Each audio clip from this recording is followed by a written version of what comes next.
రాసంగా స్వాగతిస్తున్నాము. అఖండ తల్లిగా ఆవిడ మనందరినీ అఖండాలో అఖండ 2లో అత్యద్భుతంగా ఆకట్టుకోవడం జరిగింది.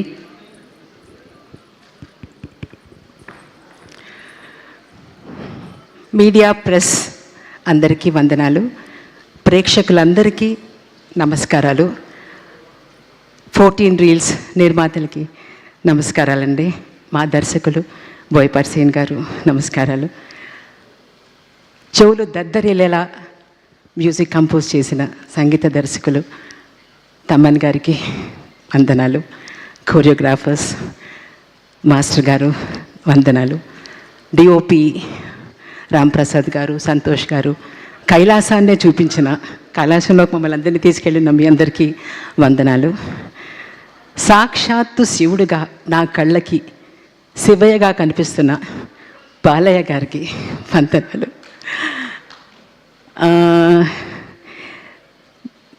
నాకు ఈ ప్రతి సీను ఆయన చెప్తున్నప్పుడు, డైరెక్టర్ గారు చెప్తున్నప్పుడు కళ్ళలో నీళ్లు ధారలుగా కారిపోయేవి అన్నమాట. అలా నన్ను ఒక నిమిషం చూస్తారు, సరే ఆడవని అన్నట్టుగా అనుకుని మళ్ళీ కంటిన్యూ చేశారు ఆ సబ్జెక్ట్ని. ఎందుకంటే ఆ క్యారెక్టర్లో ఆయన నన్ను చూడలేదు, ఆడియన్స్ని చూశారు. ఓహో, ఇలా ఎమోషన్ అవుతారన్నమాట అనేది ఆయనకి అక్కడే తెలిపోయింది. సో నాకు గూస్ పంప్స్, నాకు ఒళ్ళు జలధరించడం, ప్రతి డైలాగు ప్రతి షాట్లో నాకు అలా అనిపించిందండి. అఖండ 1 చేస్తున్నప్పుడు నాకు తెలియకుండానే నాలో ఒక వైబ్రేషన్, ఒక ఎనర్జీ నాలో ఏదో వచ్చినట్టుగా ఫీల్ అయ్యాను నేను. అఖండ 2 అఖండ తాండవం చేస్తున్నప్పుడు అయితే అసలు నా జన్మ సార్థకమైందండి. ఈ క్యారెక్టర్ చేస్తున్నప్పుడు అలా అనిపించింది. ఈ సినిమా ప్రతి ఒక్కళ్ళు, తమిళ్లో చెప్పాలంటే ఇది పడమిల్ల పాడం అని చెప్పచ్చు, ప్రతి ఒక్కళ్ళు ఈ సినిమా చూడాలి, పాఠాలు నేర్చుకోవాలి, పిల్లలు ముఖ్యంగా చూడాలి. సార్ అన్నట్టుగా నాకు బెంగగా ఉంది ఫ్యూచర్ ఆఫ్ ద కిడ్స్ చూస్తుంటే. స్కూల్స్లో వేసి చూపిస్తే, ఈ సమ్మర్ క్యాంప్స్లో వేసి ఈ పిక్చర్ని వేసి చూపిస్తే బాగుంటుందేమో అని నాకు అనిపిస్తుందండి. తప్పకుండా అందరూ ఈ పిక్చర్ చూడాలి, పాఠాలు నేర్చుకోవాలి. దేశభక్తి, దైవభక్తి అంటే ఏమిటో ఇది చూస్తేనే తెలుస్తుంది. సార్ అన్నట్టుగా ఈ పిక్చర్ని ఎవరు మిస్ చేయకూడదు. నేను ఒక తెలుగులో నాకు ఒక చిన్నప్పుడు ఒక సినిమా చేశానండి, కానీ ఇది నా మొదటి సినిమాగా నేను భావిస్తున్నాను. దేవుడు, శివదేవుని నిర్ణయం అని నేను చాలా గట్టిగా నమ్ముతున్నాను. ఎలా అంటే విష్ణు అంశ పేరు కలిగిన మన డైరెక్టర్ బోయపాటి శ్రీనివాస్, మన హీరో బాలకృష్ణ, నా మేనేజర్ చలపతి అనే ముగ్గురు కలిసి శివాంశ సినిమా అయిన అఖండలో ఒక శివభక్తుడు తల్లి పాత్ర చేయించడం ఒకటి. నగరిలో ఈ సినిమా చూశానండి. చూస్తున్నప్పుడు నా కళ్ళారా చూశాను. అసలు ఆ సినిమా థియేటర్లో అందరూ అందులోకి వెళ్ళిపోయారనమాట. చాలా ఆనందించాను నన్ను రిసీవ్ చేసుకున్న విధం. నా సీన్ వస్తున్నప్పుడు అందరికీ ఒళ్ళు పులకరించి కళ్ళల్లో నీళ్లు వచ్చాయి. అంటే నాకు అక్కడే సినిమా షార్ట్లోని ఎన్ని టేకులు చేస్తున్నా అన్ని టేకుల్లోనూ గ్లిజరిన్ లేకుండానే నేను ఏడ్చాను. అది మన డిఓపి గారులకు తెలుసు.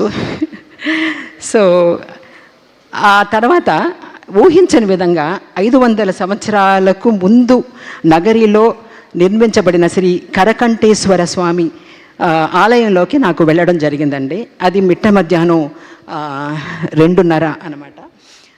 అప్పుడు ఆ గుడి మూసేసి ఉందన్నమాట. ఆ శివుడు, ఐ థింక్ ఐఎమ్ బ్లెస్డ్.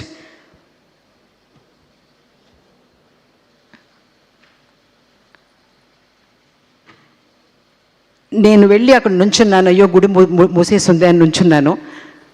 ఆ ధర్మకర్త వచ్చి 2:30కి ఆ గుడి తెరిచి నాకు ఆ గర్భగుడిలో నుంచోబెట్టి ఆ శివుడి దర్శనం ఇచ్చినప్పుడు నాకు ఇది చాలు అనిపించిందండి. Because that's the blessing I got in this అని అంటాను.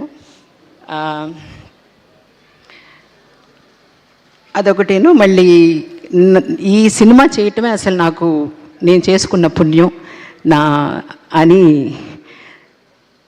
I believe in the universe, I believe in manifesting. ఆయన బోయపాటి గారి అంతకుముందు చేసిన సినిమాలు, బాలయ్య గారి చేసిన సినిమాలు చూసి నేను వీళ్ళ ఫ్రేమ్స్లో ఉంటానా ఎప్పుడైనా అని అనుకున్నాను. I manifested it and you called me. Thank you so much. నన్ను నమ్మి ఈ క్యారెక్టరు విజయమ చేస్తే బాగుంటుందని నన్ను పిలిపించి చేయించినందుకు మీకు నేను ఎంత కృతజ్ఞత చెప్పుకోవాలో తెలియట్లేదండి నాకు. ప్రేక్షకులందరికీ నేను నా రుణం ఎలా తీర్చుకుంటానో నాకు తెలియట్లేదు. ఎందుకంటే అంత బాగా నన్ను ఆదరించారు థియేటర్లో. అండ్ ఎస్, ఎన్ని సంవత్సరాలైనా సరే మదర్ సెంటిమెంట్ అనేది ever green for everybody. Mother is a mother anyway. So Balayya గారు దుర్మార్గులు అక్కడ బాధపడుతున్న మనుషులందరూ దేవుడు ఎక్కడున్నాడు, అసలు ఇంతమంది చనిపోతుంటే దేవుడు కనిపించడేంటి అని అన్నప్పుడు ఆయన అన్నాడు, ఆయన అన్న డైలాగ్స్ అండి నా గుండెల్లో పొడుచుకునే అనమాట. అది పాఠం అనేది. ఆ పాఠాల కోసం, ఆ పాఠాలు నేర్చుకోవటం కోసం మీరందరూ వెళ్ళి థియేటర్కి వెళ్ళి చూడండి. డెఫినెట్గా it's an experience and it's ఆ మేకింగ్ అనేది it is wonderful and it is not a film, it's an experience, I can say. Yeah, thank you very much for the opportunity. Thanks. Thank you, ma. Thank you so much. You done a fantastic job, and especially last scene మహాద్భుతం అని చెప్పాలి, కాదు మహాశివాద్భుతం అని చెప్పాలి. So thank you so much మా. And నా I request, ఆయన శబ్దంతో ప్రేక్షకుల ద్వారా మరింత శబ్దాన్ని తీసుకొని రాగలుగుతారు. అండ్ అలాగే ఆయన